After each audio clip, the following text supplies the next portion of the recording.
नमस्कार मित्रांनो, मी प्रवीण कुंभलकर. झकास जानकारी चॅनलमध्ये आपले स्वागत आहे.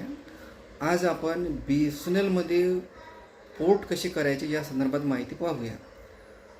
जर तुम्हाला BSNLमध्ये तुमची सिम पोर्ट करायची असेल तर त्यासाठी तुम्हाला सर्वात आधी 1900 या क्रमांकावर एक मेसेज टाईप करायचा आहे. तो मेसेज असा की सर्वप्रथम तुम्हाला PORT पोर्ट असे लिहायचे आहे, एक स्पेस सोडायची आणि तुमचा जो क्रमांक पोर्ट करायचा आहे तो संपूर्ण टाईप करायचा आणि त्याला 1900 या क्रमांकावर सेंड करायचा.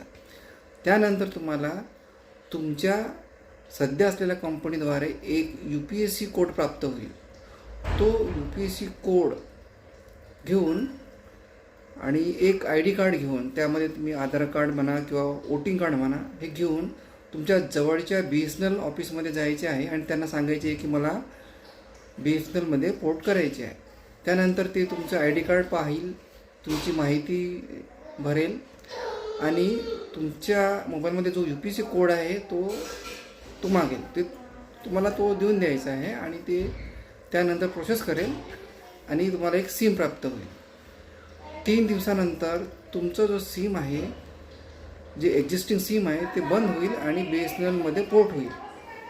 त्यानंतर तुम्हाला जर फ्री ऑफर मिळाला तर ॲटोमॅटिकली तुम्हाला रिचार्ज मिळेल, नाही तर तुम्हाला एक रिचार्ज करावं लागेल आणि तुम्ही BSNLचा उपयोग करू शकता. या संदर्भात जर तुम्हाला काही अडचण असेल किंवा काही माहितीची आवश्यकता असेल तर मला संपर्क करा. कमेंट्समध्ये तुमचा प्रश्न लिहा, मी नक्कीच त्याचं उत्तर देईन. नमस्कार.